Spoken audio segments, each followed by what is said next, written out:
మకరం వారికి గనక చూసుకున్నట్లయితే మీకు రాశిలోకి అంటే రాశిలో చంద్రుడితో ప్రారంభమై సప్తమం వరకు జరుగుతుంది ఈ యొక్క చంద్రుడి యొక్క సంచారం ఈ పక్షంలో. రెండవ స్థానంలో కుజుడు రాహు వక్రించిన బుధుడున్నాడు. మూడవ స్థానంలో శని శుక్ర రవి యొక్క సంచారం జరుగుతుంది. ఈ యొక్క శుక్రుడు 27వ తేదీకి 4వ భావంలోకి మారతాడు. అష్టమంలో కేతువు యొక్క సంచారం జరుగుతుంది. 6వ స్థానంలో గురువు యొక్క సంచారం జరుగుతుంది. ఈ యొక్క గ్రహస్థితిని అనుసరించి మీకు ఎటువంటి ఫలితాలు జరగనున్నాయి, ఏ దేవత ఆరాధన చేసుకోవాలి అనేటువంటి అంశాలు చెప్తుంది నేనైనప్పటికీ చెప్పిస్తుంది సాక్షాత్ లలితా అమ్మవారిగా భావిస్తూ ఆ లలితాంబిక అమ్మవారి యొక్క అనుగ్రహం మీకు పరిపూర్ణంగా కలగాలని మనస్ఫూర్తిగా కోరుకుంటూ, ప్రధానంగా ఇక్కడ గమనించినట్లయితే ఈ రెండవ స్థానంలో అంటే బుధుడు రాశి వైపు వస్తూ ఉన్నాడు కాబట్టి కొంత బిజినెస్ రిలేటెడ్ థాట్స్ కూడా పెరుగుతాయి. కాకపోతే కుటుంబ సభ్యులతోని మనీ మ్యాటర్స్ విషయంలోని ఈ పక్షంలో కొంత జాగ్రత్తగా ఉండాలి. 2 పాపగ్రహాలు కుటుంబ ధనస్థానాల్లో ఉన్నందుకు ఈ యొక్క విషయంలో జాగ్రత్తగా ఉండాలి. 3వ భావంలో శుక్రుడు, శని, రవి ఈ గ్రహాల యొక్క స్థితిగతులు ఉన్నాయి కాబట్టి ఈ యొక్క విషయంలో కొద్దిగా కించిత్ జాగ్రత్త పడాలి అనేటువంటి చాలా స్పష్టంగా చూపిస్తుంది. అయితే ఈ 3వ స్థానంలో ఉండేటువంటి గ్రహాల వల్ల మంచిదే, అంటే ఉద్యోగ సంబంధించిన విషయంలో మంచిదే, కానీ కొంచెం మాట్లాడేటప్పుడు కొంచెం కుటుంబ సభ్యులతోని ఫైనాన్స్ మ్యాటర్స్ విషయంలో కొంచెం జాగ్రత్తగా ఉండాలి. అందులోనే ప్రధానంగా మీకు 6వ స్థానంలో గురువు ఉన్నందుకు కొంచెం మీకు చక్కగా గైడ్ చేసే వాళ్ళతోనే లేదా టీచర్స్తోని గురువులతోని తెలియని శత్రుత్వాలు ఏర్పడుతూ ఉంటాయి. కాబట్టి ఈ యొక్క విషయంలో చాలా కేర్గా ఉండండి. ఇక మరొక విషయం ఏంటంటే ఇక్కడ మీకు ఎప్పుడైతే సప్తమ స్థానంలోకి చంద్రుడు ఎంటర్ అవుతున్నాడు ఈ మంత్ ఎండింగ్లో, అక్కడి నుంచి కొంచెం వివాహ సంబంధించిన విషయాలు కొంత మూమెంట్ అనేటువంటిది కూడా ఉంటుంది. మరియు ఎప్పటి నుంచో పలానా వాహనం కొనుక్కోవాలి, గృహం కొనుక్కోవాలని ప్రయత్నం చేసేటువంటి వారికి 27వ తేదీ నుంచి కొంతవరకు అనుకూలత ఉంది. ఏదైనా ఫ్యాషన్ రిలేటెడ్ సంబంధించిన ఈ బిజినెస్లు అనుకోండి, కోర్సెస్ చేయడానికి కూడా. కాకపోతే తాతగారి ఆస్తి విషయంలో ఎట్టి పరిస్థితుల్లో కూడా తొందరపాటు నిర్ణయాలు పనికిరావు. ఉద్యోగ సంబంధించిన విషయంలో కొన్ని మార్పులు చేర్పులు జరగడం వల్ల ప్రమోషన్స్ లభిస్తాయి. కొంత కొత్త ఉద్యోగాలకు కూడా వెళ్ళడం జరుగుతుంది. కాకపోతే మీరు ఓం మాణిక్య మకుటాకార జానుద్వయ విరాజితాయ నమః అని చేస్తూ ఉండండి. ల్యాబ్స్లో కొన్ని టెస్టింగ్స్, ల్యాబ్స్లో ప్రయోగాలు చేసేటప్పుడు అది కొంత జాగ్రత్తగా ఉండాలి. ఇక మీరు నిత్యము చేయవలసిన దేవతారాధన మాత్రం లలిత చదువుకోండి ఎక్కువగా. మీరు ఎంత లలితా సహస్రనామాల యొక్క శ్రవణము పఠనము చేస్తారో అంత బాగుంటుంది. చాలామంది ఏంటంటే ఈ మనకు నెక్స్ట్ రాబోయేటువంటి ఉగాది విషయంలో కానివ్వండి, ఎందుకంటే మనకి పక్షంలో ఉగాది వస్తుంది కాబట్టి ఉగాదికి సంబంధించినటువంటి విషయంలో ఆదాయ వ్యయాలు, లేకపోతే రాజ్యభుజ అవమానాలు, ఏలినాటి శని, సర్పదోషాలు ఇవే చూసుకుంటుంటాం. అంటే కాలసర్పదోషం ఉంది కదా. అయితే వీటన్నిటికంటే ముఖ్యంగా మనం చూసుకోవాల్సిన విషయం ఏమిటి అంటే, మీరు మీ పర్సనల్ చార్ట్ అనేది ఒకటి ఉంది. ప్రతి జీవి కూడా వాళ్ళ యొక్క పూర్వజన్మలో చేసిన పాపకర్మలు, మంచి కర్మలు, వాటి వల్ల చార్ట్ అనేది మనకి క్రియేట్ అవుతుంది. పర్ఫెక్ట్గా ఆ యొక్క సమయంలోనే ఆ గ్రహస్థితి ఉన్నప్పుడే పుడతాడు జీవుడు. ఎవరెవరికి రుణపడి ఉన్నాడో ఆ రుణాలు తీర్చుకోవడానికి, ఎవరెవరు ఈయనకు రుణపడి ఉన్నారు వాళ్ళందరూ కూడా ఈ యొక్క జీవితంలో కలుస్తారు.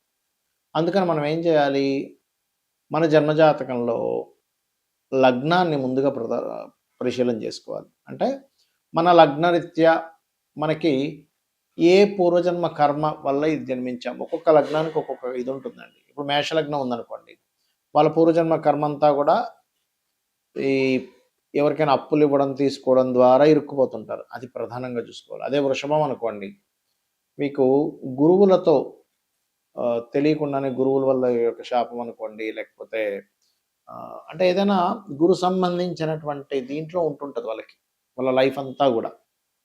మిథునం అనవసరంగా అగ్రెసివ్ అవ్వకూడదు, దానివల్ల వీళ్ళు పూర్వజన్మ కర్మలో ఇరుక్కుంటారు. కర్కాటకం అనుకోండి, వీళ్ళకి ఎంతసేపు ఏంటంటే మదరు, ప్రాపర్టీ, వీటి నుంచే కనెక్టివిటీ ఉంటుంది పూర్వజన్మ కర్మ అంతా కూడా. అదేవిధంగా సింహం జీవిత భాగస్వామి, బిజినెస్లు, వీటితో సంబంధం ఎక్కువగా ఉంటుంది పూర్వజన్మ కర్మ. అంటే వీటికి మీరు పూర్వజన్మ కర్మతో సంబంధం కలిగి ఉంది. అదేవిధంగా కన్య అనుకోండి, ఇక్కడ కూడా ఏంటంటే కాస్త మదరు, ఎమోషన్స్, ఫుడ్ రిలేటెడ్ వీటితో ఉంటుంది. తులా అనుకోండి ఉదాహరణకి, ఇక్కడ కూడా కొంతవరకు మీకు ఈ కమ్యూనికేషన్స్ రిలేటెడ్ గురువులతో ఇబ్బంది, అంటే ఇబ్బంది అనుకోండి, మంచి అనుకోండి. అంటే ఒక్కొక్క దానికి ఒక్కొక్కటి. వృశ్చికానికైతేనేమో షేర్ మార్కెట్, ధనస్సుకైతే వివాహ సంబంధించిన విషయాలు, మకరానికైతేనేమో భూ సంబంధించినటువంటి వ్యవహారాలు, కుంభానికైతే మరలా మదర్‌తో ఉండేటువంటిది, ఎమోషన్స్‌తో ఉండేటువంటి కనెక్టివిటీ, మీనం అయితేనేమో తండ్రితో. ఎందుకు చెప్తున్నానంటే, ఫస్ట్ ఆఫ్ ఆల్ మీ పర్సనల్ చార్ట్‌లో పూర్వజన్మ కర్మ దేనితో లింకప్ అయ్యి ఉంది, ఏం కర్మ తీర్చుకోవడానికి వచ్చారన్న విషయాన్ని తెలుసుకోగలగాలి. ఇక రెండో విషయం ఏంటంటే, మీరు ఇప్పుడు ధనం సంపాదించలేకపోతున్నాం. అసలు మీ ధనాధిపతి ఎవరు? దాని యొక్క కండిషన్ ఎలా ఉంది? ఏ రెమెడీ చేసుకుంటే మీకు ఫైనాన్షియల్‌గా గ్రోత్ బావుంటుంది? సిబ్లింగ్స్‌తో ఎందుకు మీకు ఇబ్బందులున్నాయి? Third house. అదేవిధంగా ప్రాపర్టీ ఏ ఫేసింగ్ కొనుక్కోవాలి? ఎప్పుడు కొనుక్కోవాలి? ఎప్పుడు ఇన్వెస్ట్‌మెంట్ చేస్తే మంచిది? అసలు మీ పేరు మీద కొనొచ్చా లేదా? సంతాన అభివృద్ధి పంచమ స్థానం. అదేవిధంగా రుణము, రోగము, శత్రుత్వాలు ఎందుకు పెరుగుతున్నాయి? ఎందుకు ఇబ్బంది పడుతున్నారు? Sixth house. జీవిత భాగస్వామి ఎలాంటి వాళ్ళు వస్తారు? ఎప్పుడు వివాహం చేసుకోవాలి? ఏది రైట్ టైం అసలు వివాహం చేసుకోవడానికి అని చెప్పేది సెవెంత్ హౌస్. అలాగే ఆకస్మిక సంఘటనలు అనుకోండి, తండ్రి యొక్క తత్వము, తల్లి యొక్క తత్వం అనుకోండి, కెరియర్‌లో ఎందుకు ఎదగలేకపోతున్నారు అనుకోండి. అదేవిధంగా బిజినెస్‌లో ఎదగాలంటే అసలు మీరు ఏ బిజినెస్ చేస్తే బావుంటుందని, లేకపోతే విదేశాలకు వెళ్తే బావుంటుందా లేదా, ఎప్పుడు ఇన్వెస్ట్‌మెంట్ చేయాలి, ఇవన్నీ కూడా మీ పర్సనల్ చార్ట్‌లో ఉంటాయి, గుర్తుపెట్టుకోండి. దీన్ని వదిలేసి ఏదో గోచారంలో ఏలినాటి శని వచ్చేసింది, లేకపోతే అది బాలేదు, ఇది కేవలం 5-10% మాత్రమే దీని ప్రభావం ఉంటుంది. అయితే ఆ 5-10% కూడా మీరు ఎందుకు రిస్క్‌లో పడాలి అనే దాంతో ఈ గోచారం ఎలా ఉంది, ఈ గ్రహస్థితి ఎలా ఉంది, ఈ జాగ్రత్తలు తీసుకోండి అని చెప్తూ ఉంటాం. కానీ మీరు అర్థం చేసుకోవాల్సింది ఏంటంటే, మీ జన్మ జాతకము, మీ పర్సనల్ చార్ట్‌లో లగ్నం నుంచి 9 గ్రహాలు 12 భావాల్లో ఎక్కడెక్కడ స్థితి పొందాయి, దాని మూలంగా ఎలాగా. సరే, కొంతమందికి జాతక చక్రం ఉండదు, అప్పుడు ఏం చేయాలి? సింపుల్‌గా ఏం లేదు. ఉదయము, సాయంత్రము లలిత చేసుకోండి. మీ జాతక చక్రంలో ఉండే దోషాలను అమ్మవారే తిరిగి రాస్తుంది. 100% అందులో ఎటువంటి డౌట్ లేదు. ఎందుకంటే లలితా సహస్రనామాల్లో ఒక్క నామం పట్టుకొని మీరు రెగ్యులర్‌గా చాంటింగ్ చేసినా, ఆ ఒక్క నామము పూర్వజన్మల్లో ఉన్నటువంటి అనేకమైనటువంటి పాపాలని దగ్ధం చేస్తుందట. కాబట్టి ఇలాగైనా చేయండి. కనీసం శ్రీమాత్రే నమః. లేదంటే నాకు ఫైనాన్షియల్‌గా ఇబ్బంది ఉంది. ఓం సంపత్కరీ సమారూఢ సింధుర వ్రజ సేవితాయే నమః. హెల్త్ బాలేదు.